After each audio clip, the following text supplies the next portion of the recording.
And good morning again, everyone. As folks are arriving, it's nice to take a moment to look around our Zoom space. And those of you in the building at the city center can take a look around that room too. Just appreciate that we can practice in these creative ways at this time. I know it's not always perfect, but here I am in Massachusetts. I'm teaching at the Forest Refuge and at the Insight Meditation Society, kind of our grandmother institution. And I'll be here for the month of October. Next week, Shelley Graff, the other co-guiding teacher, will be teaching in the city center in person. You won't be looking at a screen. And it will, of course, be online on Zoom and live streamed. So you always have these three options: to show up in the building, to show up on Zoom, or live stream. And we begin, as most of you know, with our morning chant. And we've been doing recently the suffusion with the divine abiding. So that's in the link, the document that's linked to in the chat. You can open that up and then join in if you'd like. So let's make the four boundless qualities shine forth.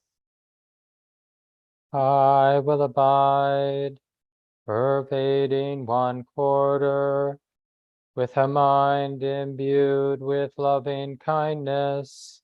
Likewise the second, likewise the third, likewise the fourth, so above and below, around and everywhere, and to all as to myself, I will abide, pervading the all-encompassing world, with a mind imbued with loving kindness, abundant, exalted, immeasurable, without hostility and without ill will.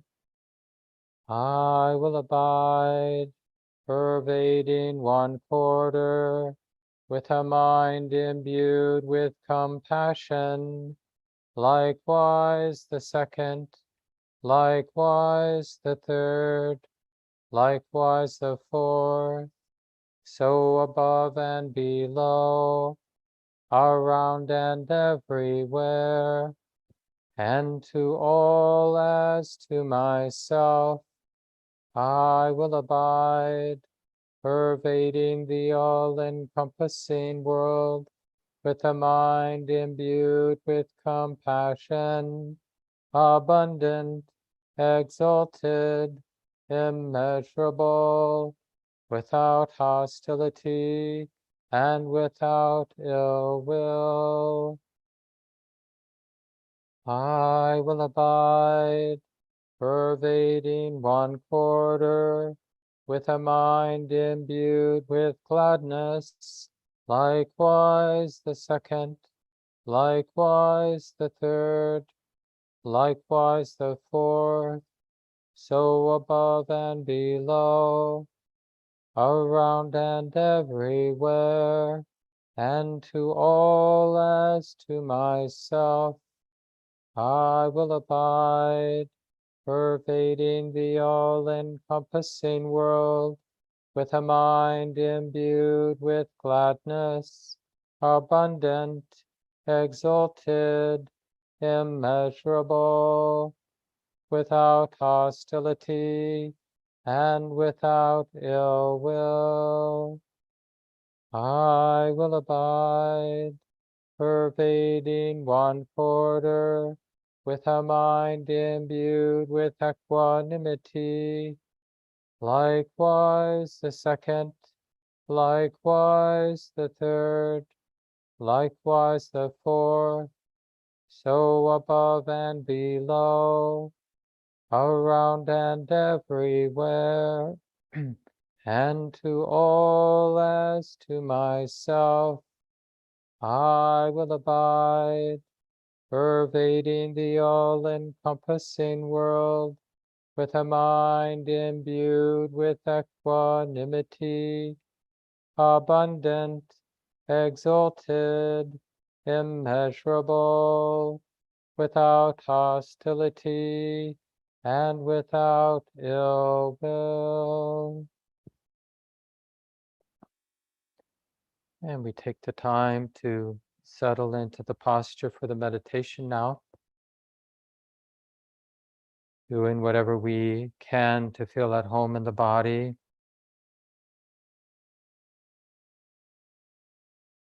Willing to relax, to soften, widen, not afraid to feel what's moving now in the body in the sitting posture. So not a momentary closeness, but a real settledness, not afraid of the exposure, being embodied, feeling what we feel.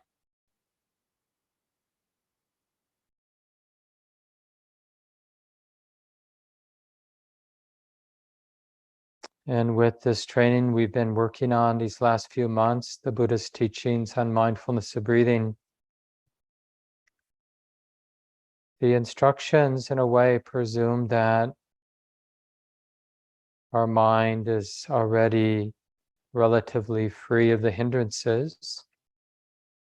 So if you do have distractions and difficulties that are showing up in your body, with your emotions or with your thinking mind, you might just try committing yourself to the instructions as a way to abandon and prevent these unwholesome distractions from taking over the mind. So instead of thinking you got to get in there and get rid of the bad stuff before you can do the practice, you might just go ahead with a real sense of confidence. Just do your best to pick up and give yourself to the instructions. So the Buddha invites us to establish mindfulness to the fore, which is just a remembering that this experience now is being known. So we're remembering the present moment, which means this experience is being known. We're recognizing that mindful knowing, that mindful awareness, that it's like this now, that this is being known. And we're keeping the present moment in mind. And in doing that, we can feel what it's like to be non-distracted, to be present.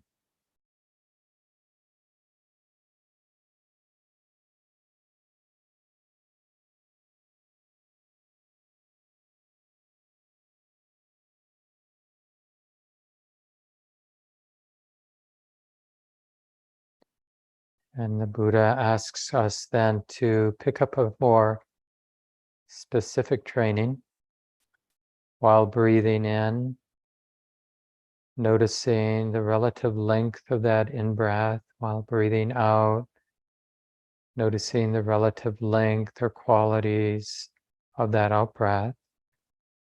So we're using the physicality of breathing in and out as an exclusive meditation object. We're choosing, it's a training, remember, we're choosing to be attentive of just this one thing, the quality, length of the in-breath and then the out-breath, 1/2 breath at a time. So in a sense, we're just tracking the ordinary sensations of breathing in and breathing out, and letting everything else fall into the background. You don't have to push other sense experiences away.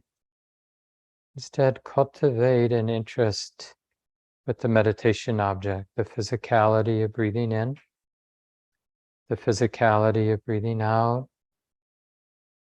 Just to notice the very lawful refinement of the breathing process as you feel more settled. So we're just doing the best we can and beginning again and again as needed.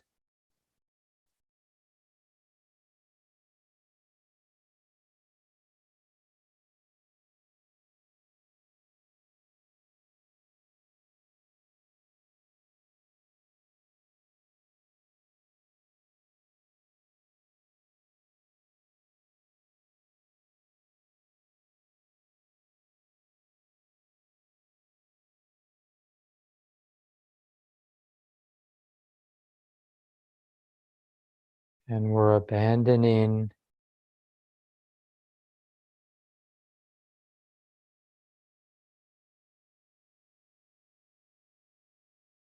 sounds, other sensations, thoughts, emotions, whatever. And we're picking up this particular training just to be with the sensations of breathing in and breathing out.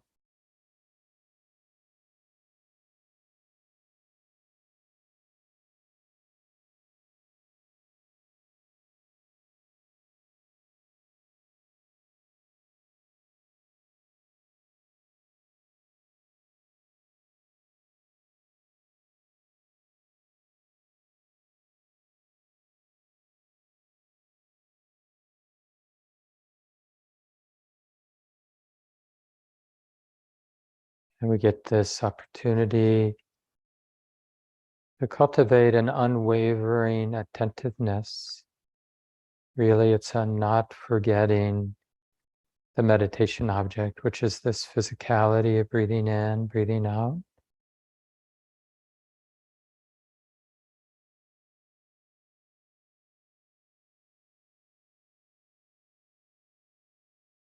Keeping the breath in mind through the in-breath, and keeping the breath in mind through each out-breath.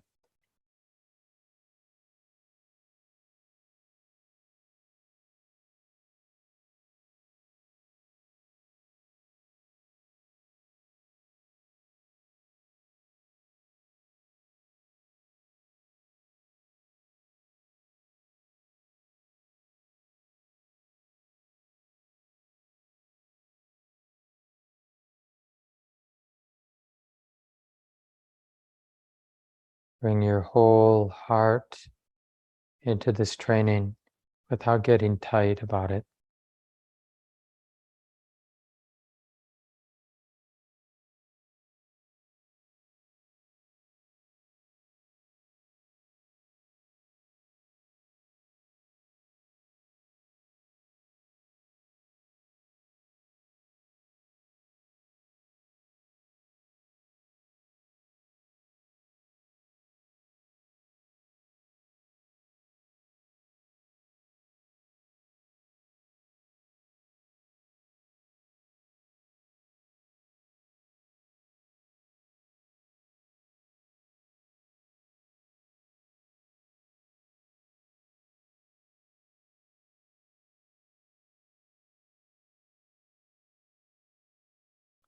And whenever you feel ready, the next instruction, the Buddha says, one trains oneself while breathing in, experiencing the whole body. One trains oneself while breathing out, experiencing the whole body. So we're letting go of this exclusiveness of the breath as the anchor. The breath is still there, but now more in the background, so that in the foreground of attention is this natural interest in the totality of the body as we're breathing in, as we're breathing out.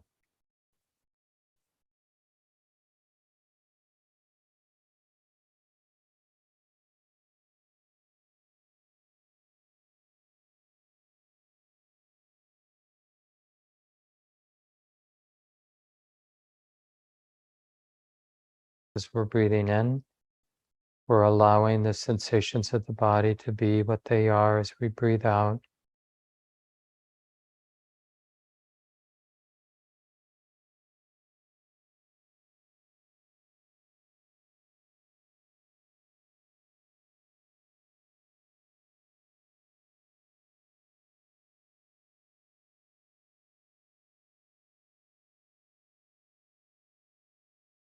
And with some sincerity, you'll begin to experience a healing effect, the mind being open to the entirety of the body without judgment, without trying to fix anything, without obsessing about the places in the body that are painful or that feel tight.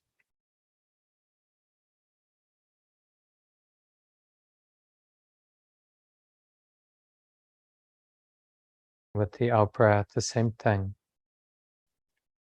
So begin to feel, the Buddha invites us to experience the calming effect in the body. In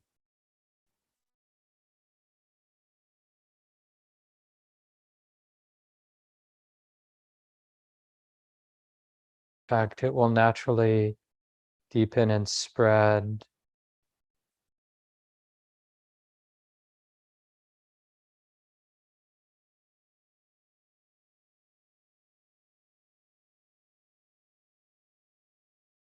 And if you need a meditation word to help keep this calming effect in mind, you could just repeat the words, calming the body as you breathe in, calming the body as you breathe out. But remember, it's really an invitation. We're not trying to make something happen. It's more about noticing the deepening, spreading calm as you breathe in and as you breathe out.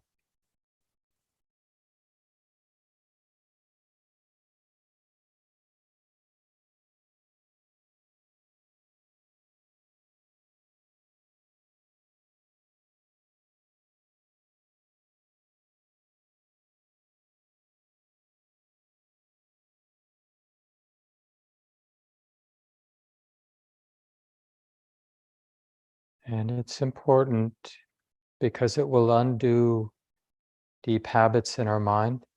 It's important as you're breathing in and as you're breathing out to be interested in the good feeling in the body, this embodied calm, this embodied well-being. Doesn't mean that there aren't other experiences in the body that you could pay attention to. There probably are. But we're choosing to attend to the good feeling in the body, that general sense of the body's calmness, the body's well-being, the mind not having a problem with the body.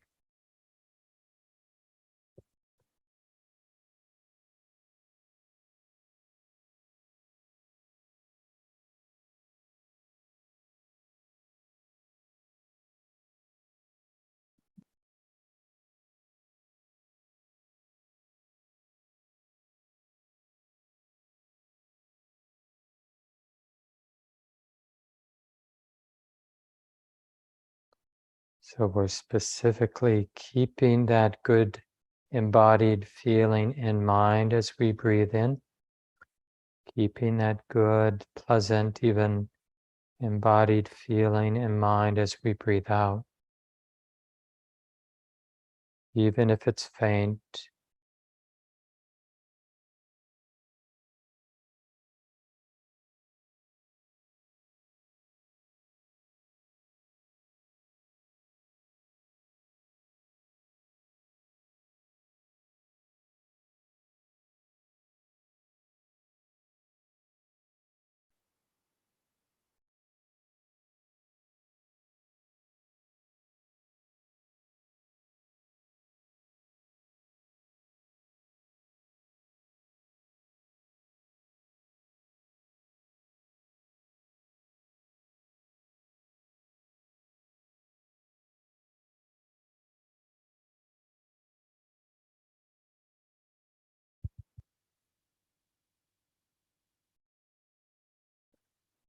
so because we're learning the map of the Buddha's instructions, we'll move in to the second set of 4 instructions called the second tetrad.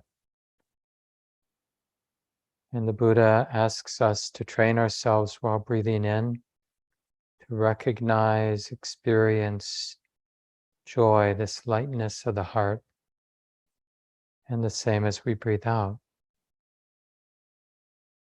So we're getting interested in this specific quality of the mind, this joyful interest, this lightness or buoyancy of the heart that begins to recognize everything's happening on its own.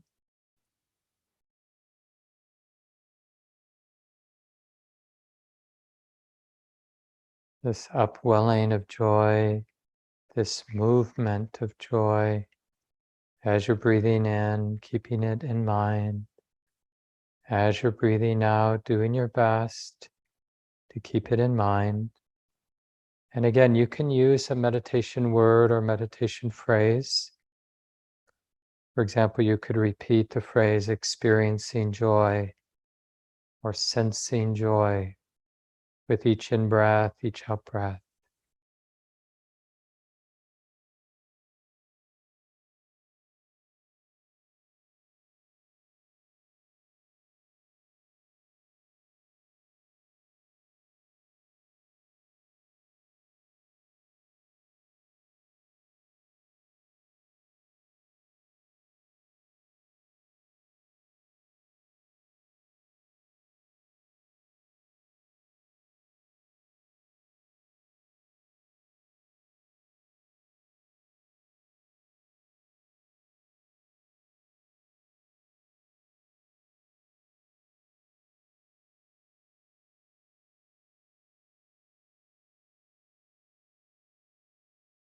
Joy is often related to this sense of trust,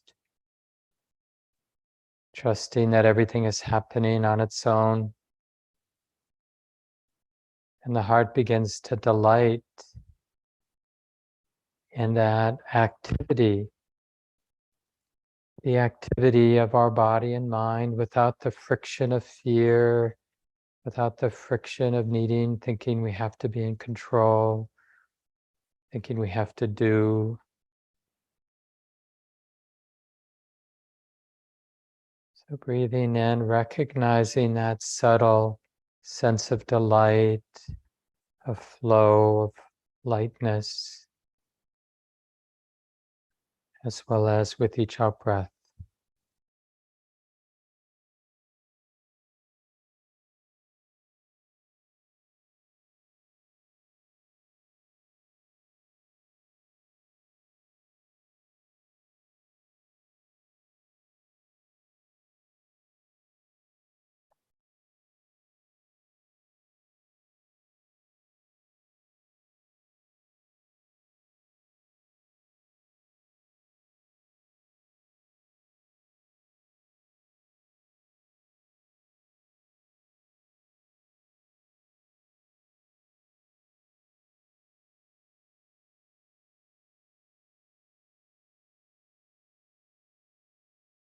We pay attention to. So experiment and really take up this instruction with a whole heart.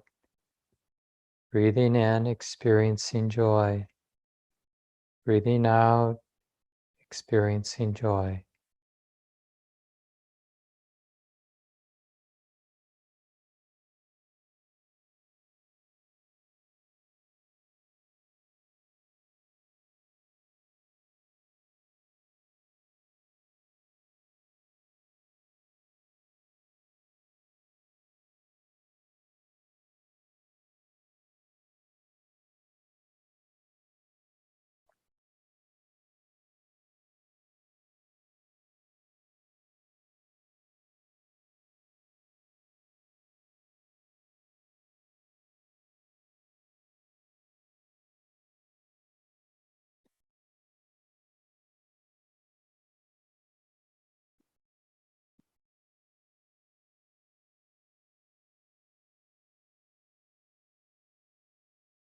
And even if you sense that the mind is governed by some heavier mind state, some fear, some reactivity, there is a way of stepping back and noticing that even those negative states of mind are happening on their own. Just that free activity of body and mind, the free activity of habit, And the heart can actually delight that even the unwholesome habits of mind are happening on their own. Just stop happening.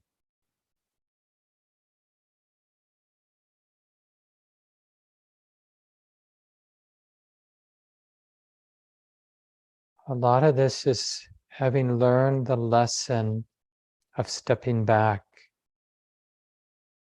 or sensing a bigger container, a bigger space in which to observe and to know the moment.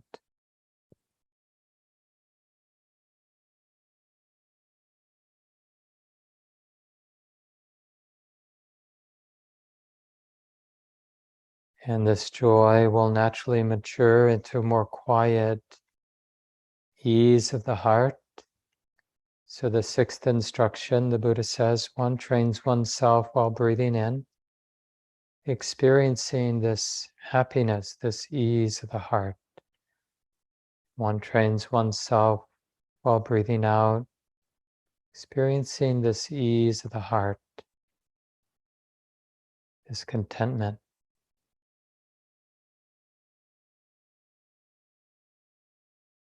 Being content with the conditions that are moving here, realizing that this ease of contentment is always an option, even now.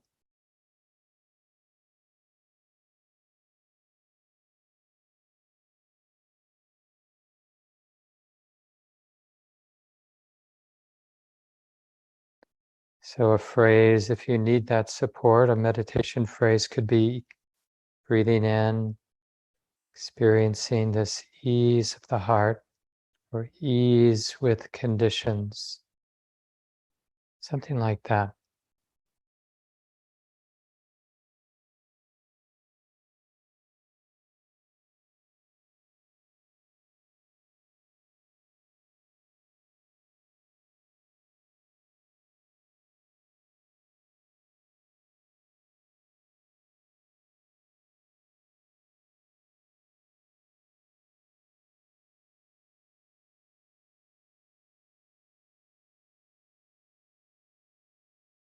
We're learning to really trust this contentment, this ease of the heart.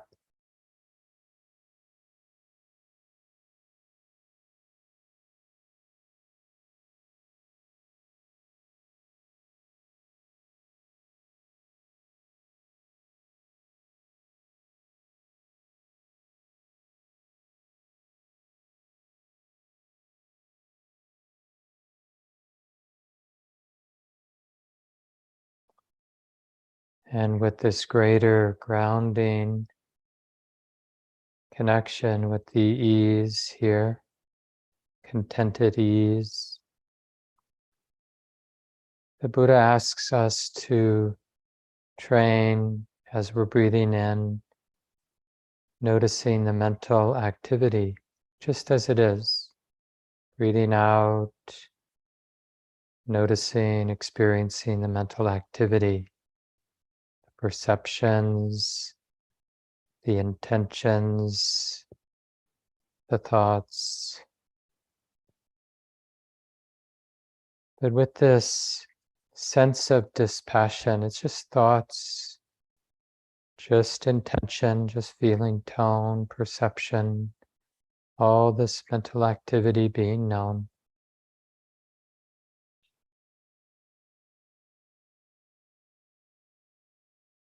Not neither for nor against the mental activity that's being known.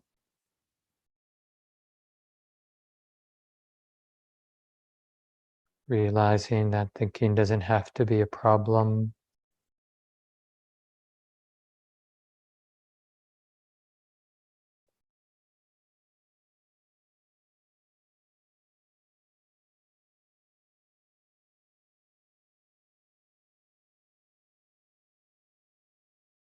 Breathing in this awareness of mental activity. Breathing out awareness of mental activity.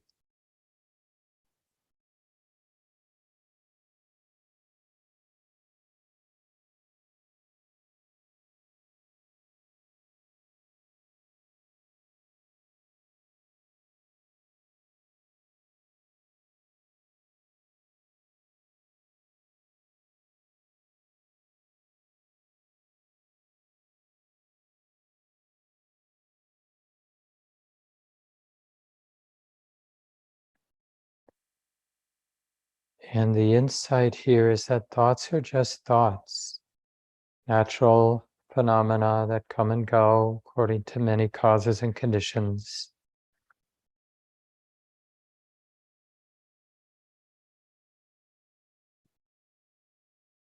No need to identify, but also no need to push thoughts away. We're learning this new way we could call dispassion, this non-attachment with thoughts.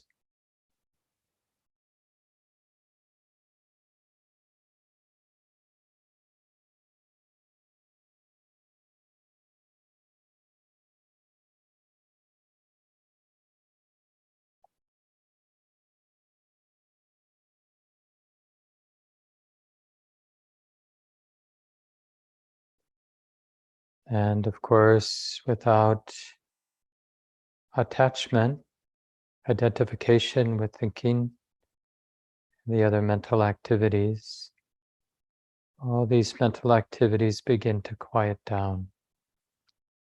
So now the eighth instruction, the Buddha says, one trains oneself while breathing in, quieting the mind, quieting mental activity. One trains oneself while breathing out, quieting this mental activity. We don't force this, it's a natural happening because of the contentment and ease, because of the dispassionate attitude toward the mental activity. Thoughts and all the other mental activities begin to quiet. And we simply notice that as we breathe in, and we notice that relative quiet of the mind as we breathe out. So we'll continue for another 5 minutes or so in silence, just doing the best you can, and let that be good enough.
Noticing mental tranquility.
And it's always good to take a moment at the end of a sitting period just to find some gratitude that we've undertaken this training, like sense the wholesomeness of getting to know the mind and how to work with the heart and mind and how to cultivate wholesome states. And noticing the relative settledness and the relative sensitivity now as you begin to make adjustments, opening the eyes if they've been closed.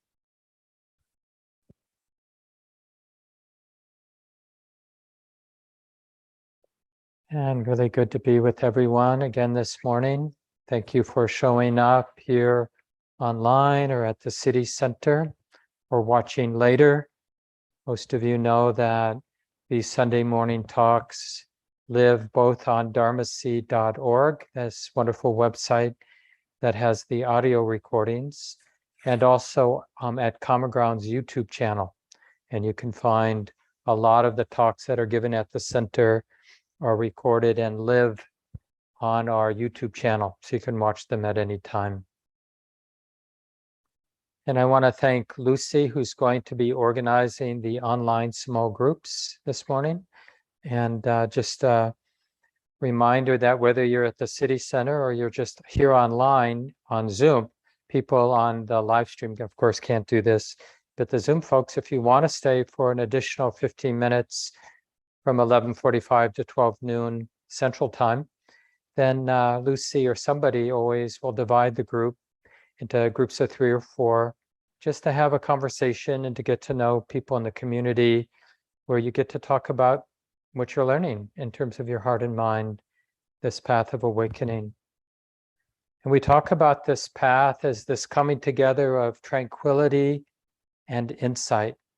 And one of the beautiful things about these 16 instructions that we've been studying since August, I think, or maybe late July, the Buddha's teachings on anapanasati, mindfulness of breathing, it's not really just about breathing, it's about the whole path of awakening.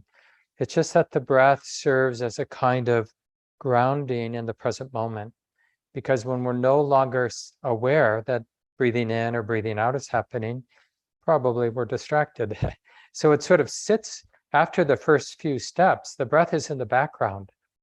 But awareness can be quite inclusive. So even though different aspects of the mind like joy, contentment, the activity of mind, the quieting of the mind, those qualities might be in the foreground.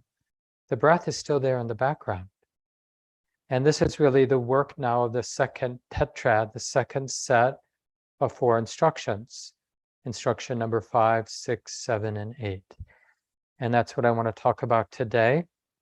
And we have in the past few weeks talked quite a bit about joy and ease, piti and sukha, these really important qualities that we want to get to know, not just in our formal meditation practice, but joy is a neutral arising. You know, we get joy watching a horror film sometimes, or going to the amusement park. It isn't always a spiritual joy.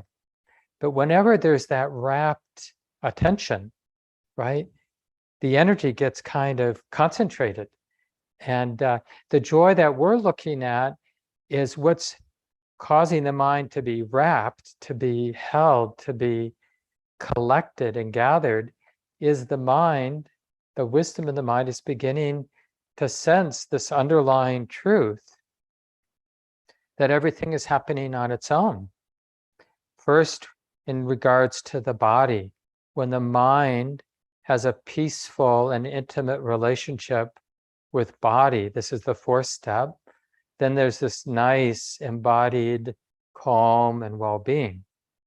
And we want to get really good, but we've talked about that in the past, really good at recognizing that.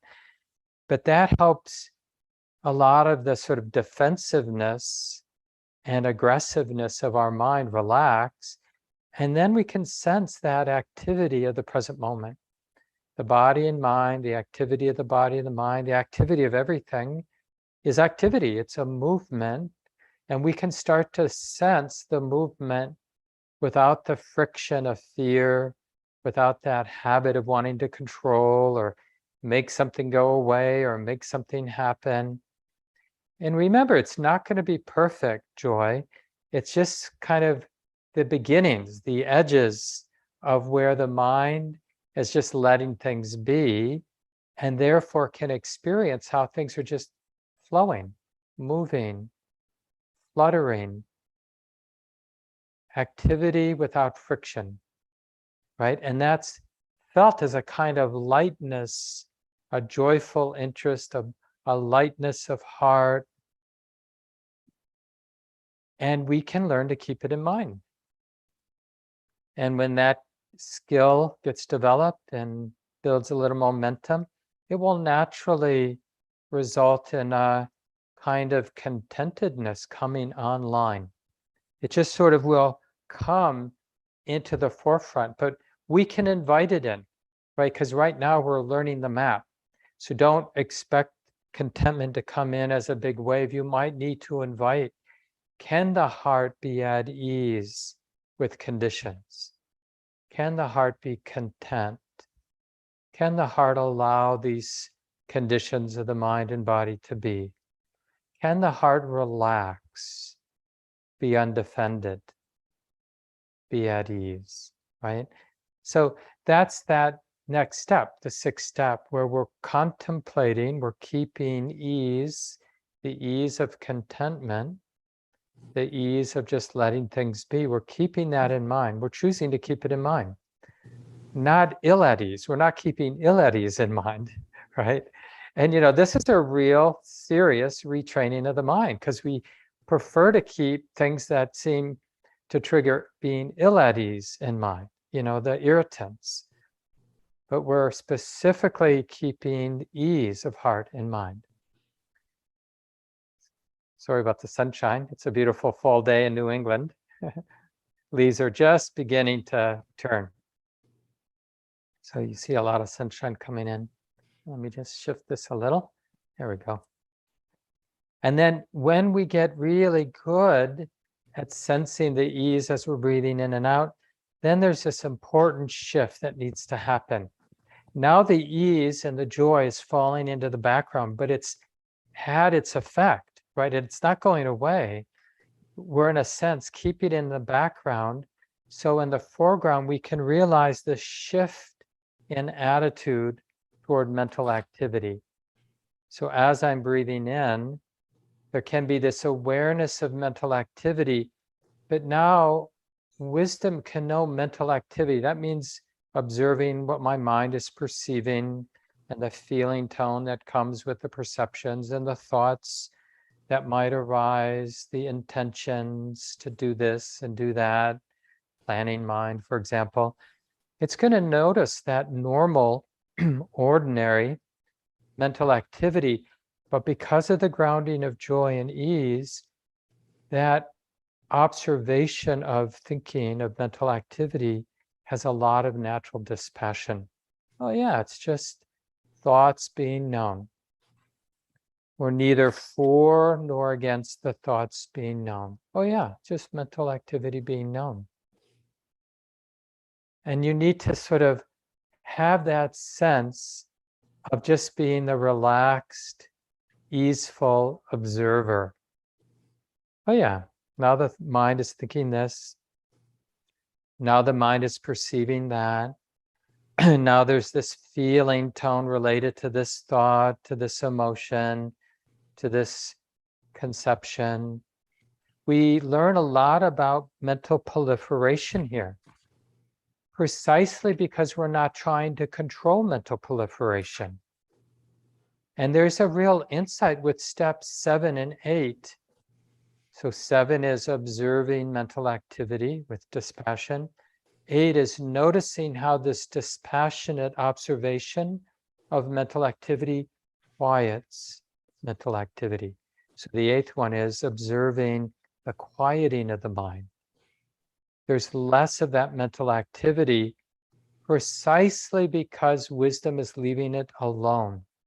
We're neither suppressing mental activity or getting attached, identified, and spinning with it, mentally proliferating with it.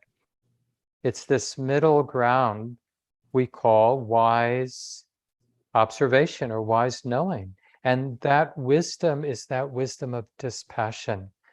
And it feels really good. It's kind of a natural blossoming of the ease of contentment. Is this kind of, it has sort of that equanimity vibe to it, that space, like there's that space of dispassion. Oh yeah, sure, there's mental activity. Oh, sure, I'm thinking about Monday and what I have to do on Monday. But is that really a problem? Does it have to be a problem that there's this thought, oh, I got to do this tomorrow? Does the heart need to react? Does the heart even need to think about that? So there's a thought, but maybe it can just be that thought. And this is a really important place to contemplate. And it will be, for some of you, a retraining, because a lot of us have thought that meditation was about squashing thoughts, getting rid of thoughts, turning away from thoughts. But here specifically with step 7 and step 8, we're noticing this powerful Dharma move, which is if we just allow thinking and other mental activity to be what it is, given that there's some base, not a perfect base, but some base of joy and ease in the heart, the mind will quiet down. This is the real art of quieting the mind, letting it be, right? Because it always feels like we can think our way to a quiet mind. But take it from me and take it from your own lived experience, because I'm assuming you've learned the same lesson. We can't think our way out of mental proliferation. Mental proliferation leads to one thing, mental proliferation. And either in that step 7 and 8, either the way the mind, the way wisdom is relating to the present moment, like keeping mental activity in mind, either we're going to be relating to mental activity in a way that winds up mental activity, or in a way that unwinds, allows that tendency, you could say that dependence on mental activity to unwind. And that's how I like to think of it, that we're undoing this unneeded dependency on mental activity. And because it's been such a prevalent habit, we've gotten into the habit of thinking that thinking is essential. And in a weird way, we're afraid of a quiet mind, a mind that's relatively empty of thought, simply because it's not recognized, because we haven't seen it very often. And when we do notice a mind that's relatively quiet, we tend to want to think about it. Wow, that's amazing. The mind's relatively quiet. Maybe I'm becoming a good Buddhist. Should probably tell somebody about this. Or, oh, this is a really good feeling. What can I do to hold on to it? But one way or another, we generally get sucked in because of the force of habit. It's not that we're bad. It's just a very deeply wired habit of the mind. When it's a bad experience, difficult, painful experience, we want to think about it. If it's a really beautiful, pleasant experience, we want to think about it. And strangely, even if it's a neutral experience, we want to think about it like, God, there's got to be something interesting that can happen because nothing's happening. We think about that too. It's like all roads, in terms of our habit energies, all roads lead to more mental proliferation. So the Buddha discovered this really skillful, lawful way. The first 4 instructions are healing the mind's way of relating, being with the body.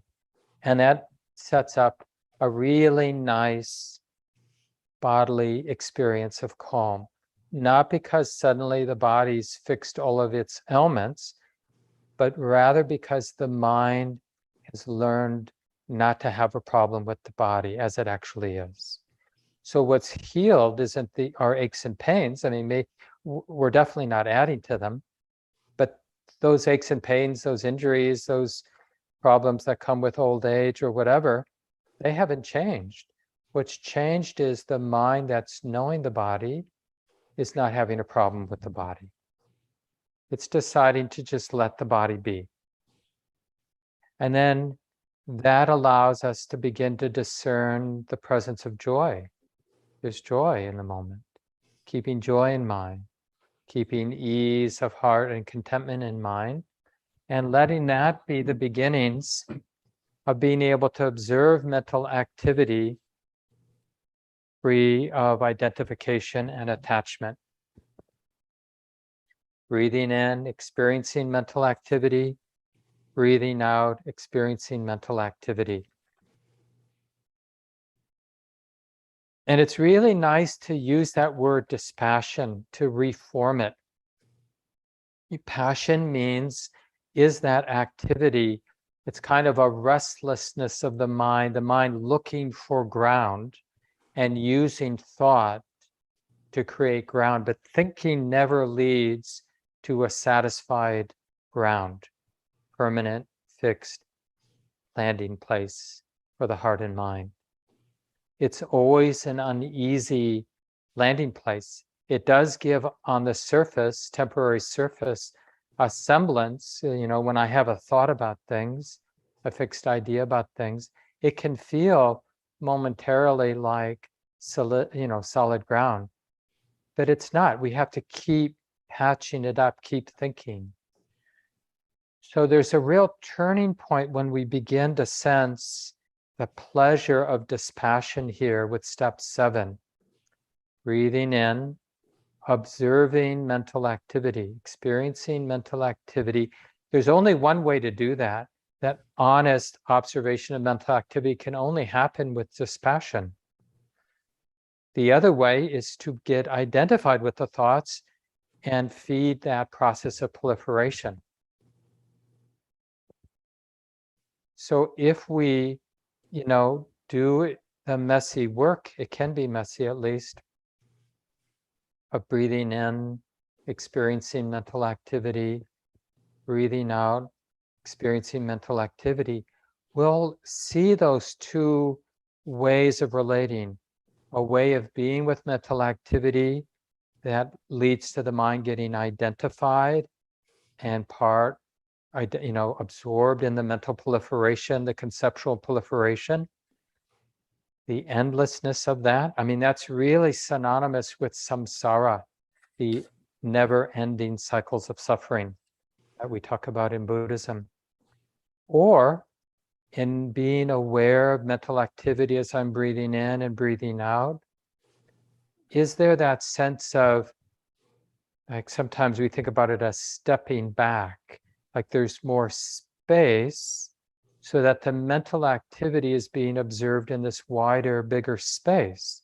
It's just stuff coming and going, just mental activity, perceptions, thoughts, feelings, whatever, coming and going.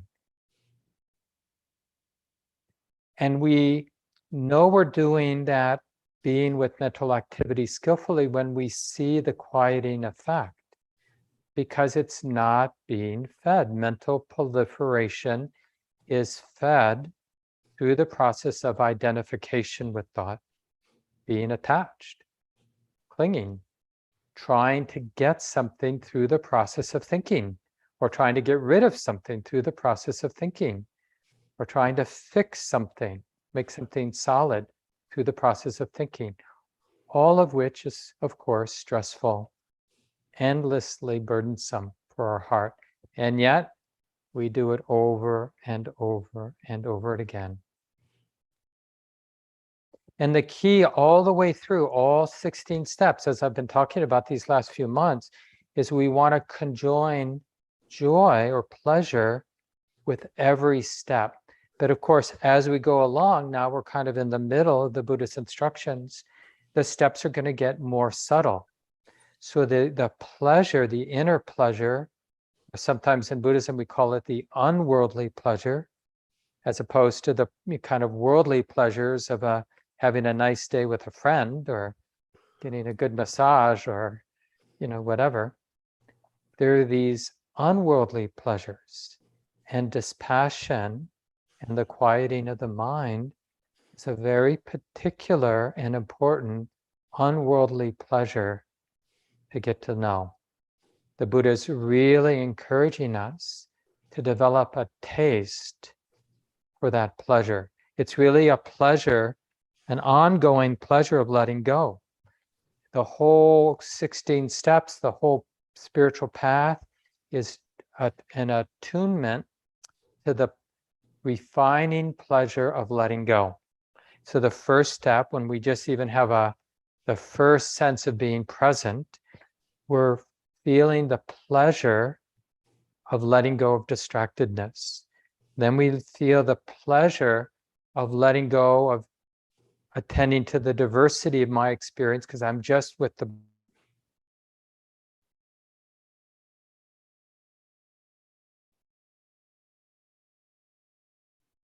so this like a presence that doesn't depend on a specific object.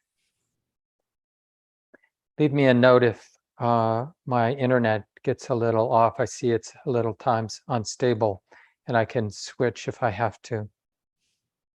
So I was just saying that every step is we're discerning a pleasure related to letting go of distraction, letting go of diversity of experience, letting go of exclusiveness, letting go of seeing the problems of the body, but just accepting the body as it is, letting go of control. That's really joy. Joy is the mind deciding it doesn't have to be in control.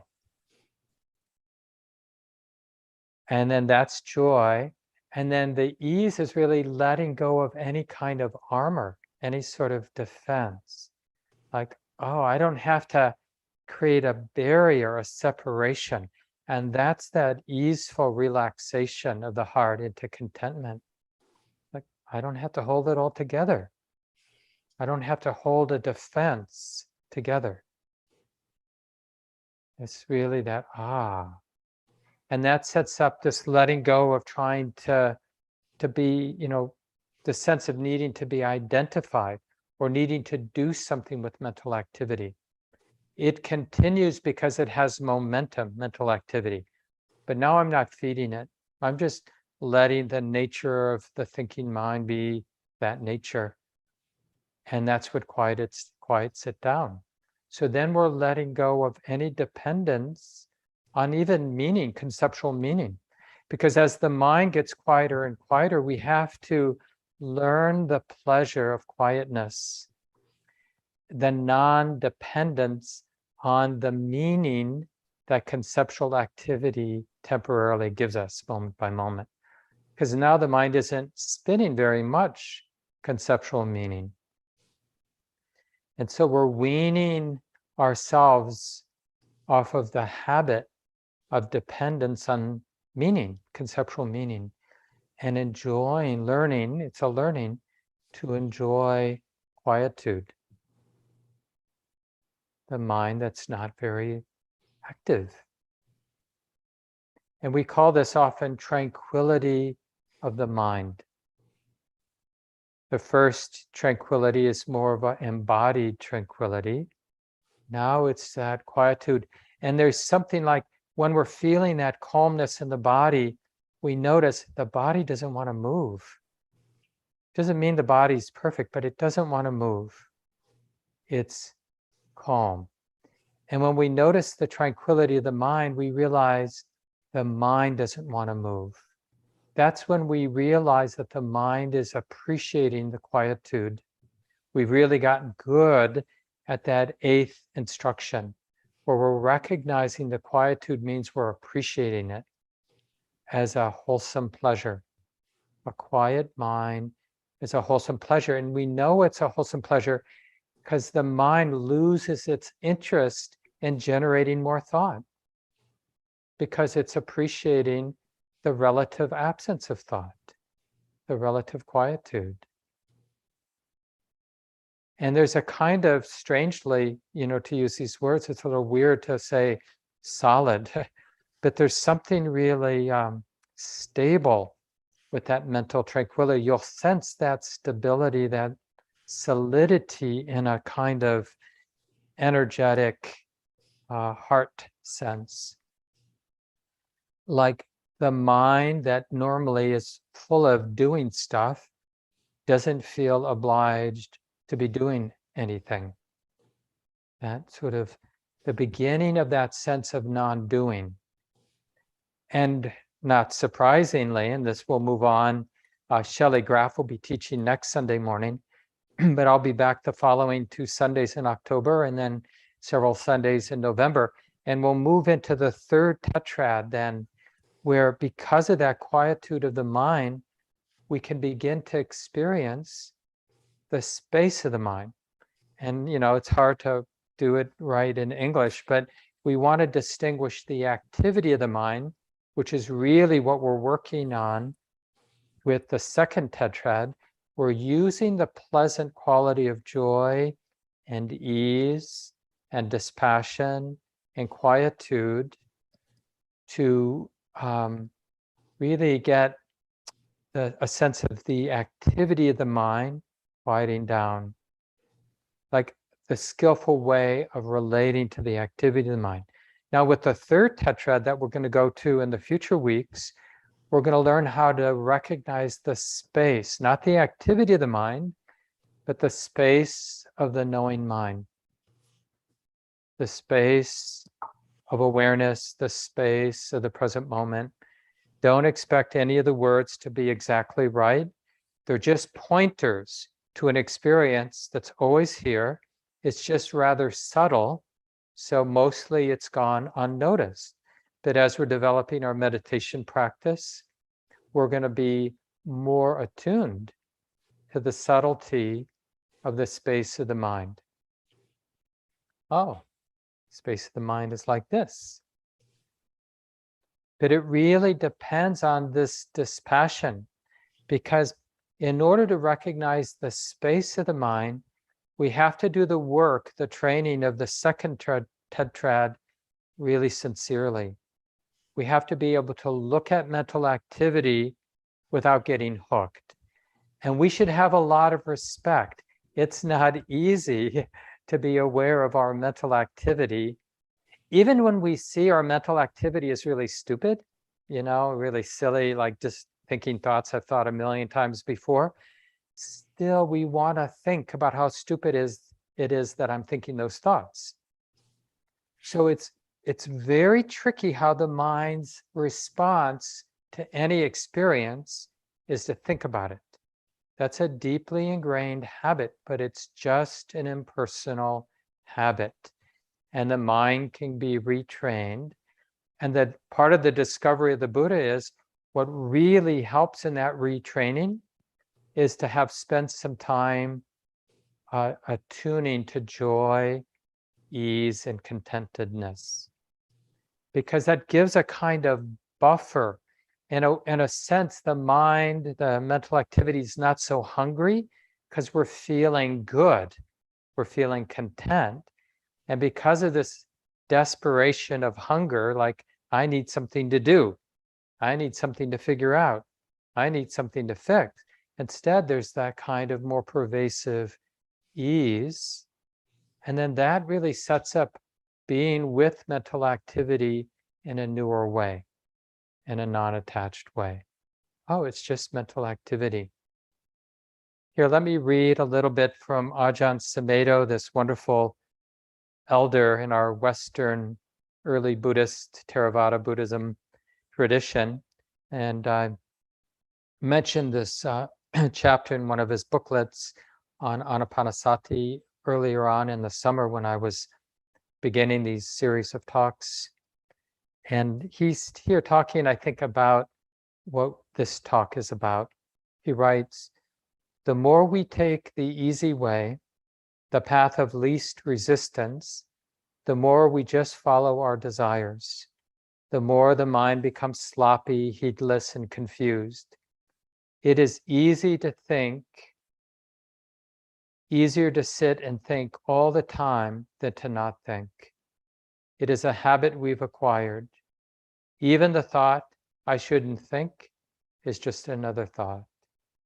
To avoid thought, we have to be mindful of it, to put forth effort by watching and listening, by being attentive to the flow in our minds.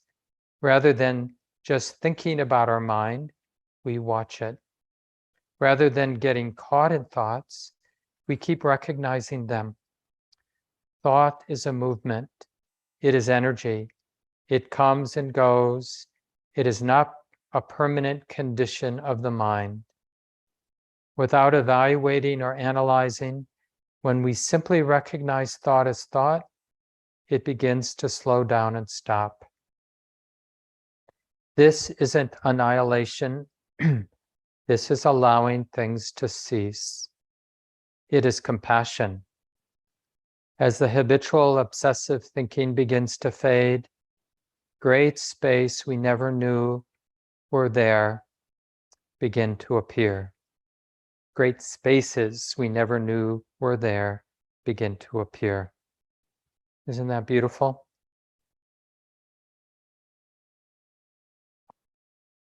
So remember, we're learning this map, but we're really talking about a lifetime, who knows, maybe many lifetimes of practice to develop each of these 4 tetrads. So that's just an invitation to be patient with yourself and to have a lot of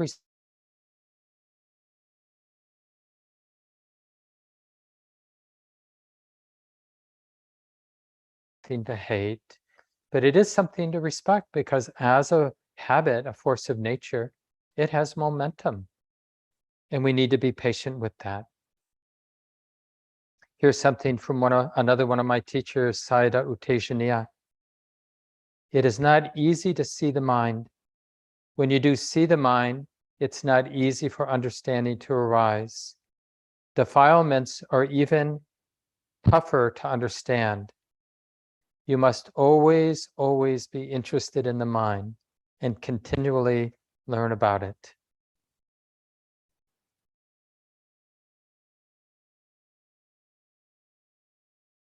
So I encourage people as homework to just get interested in calling upon contentment and ease. Remember, it will be faint, it will be what it is. Sometimes, some moments stronger, some moments not so strong. But from that place of relative contentment, relative ease, then you can observe thought, the thinking mind, all the mental activity, like even right now.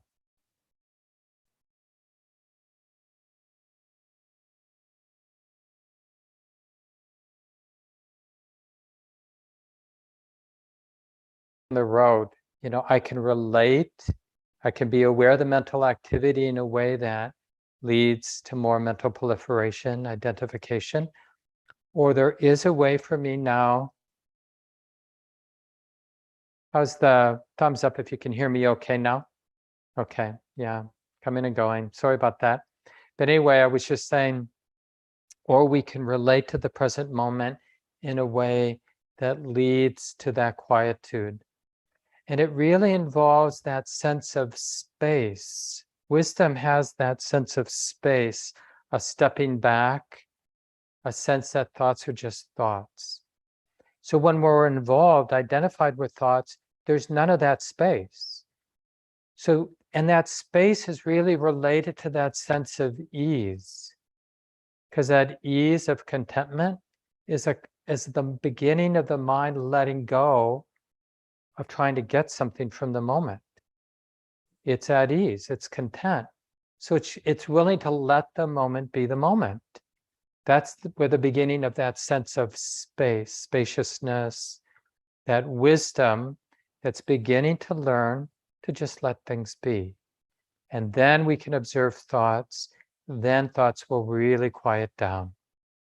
Then we can learn to appreciate the quietude instead of initially maybe being suspicious of it, like, I'm not so sure I like the quiet mind.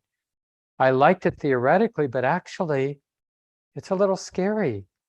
It's kind of that it can in moments have the flavor of death, like we've associated life with neurotic thinking, and now there's no neurotic thinking, and now like, I'm not so sure. So it's an acquired taste. Check it out. No, don't trust anybody, what they say about it. Just relax with it and see if you like it. If you like that quietude. And it doesn't get in the way, like in the next moment when you need to talk to your lover or discipline your kid or make sure your dog's doing the right thing. You might find that you have your voice and you can get involved with mental proliferation or at least thought, and it's not a problem. Thanks for putting the link to the Amravati quote for Anapanasati. And I'm going to just end with a few announcements. Next week, again, we're going to be having children programs at the City Center, thanks to Madeline and Joe, who are our new youth teachers. Joe did it before. And so first and third Sundays for those who live in town and have children, young children. Connect with the center for more information.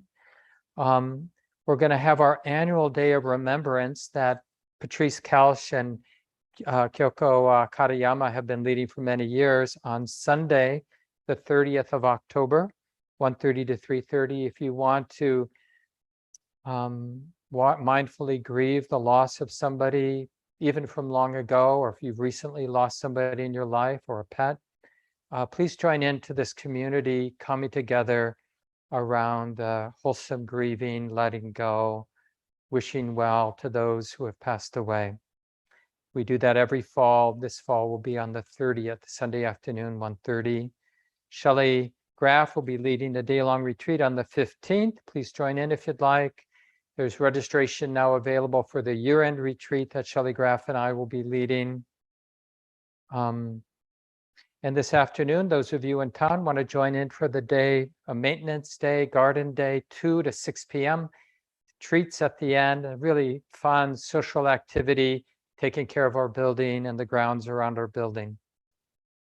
So keep that all in mind. And now we'll have small groups. I'll say goodbye to people who don't want to stay for the small groups. Hope to see you in the weeks down the road. Thank you, Those who are going to stay, you can be talking about your own learning and observing thoughts, your own experience of dispassion, not being so dependent on thoughts, or whatever seems relevant to you all. So Lucy, I will make you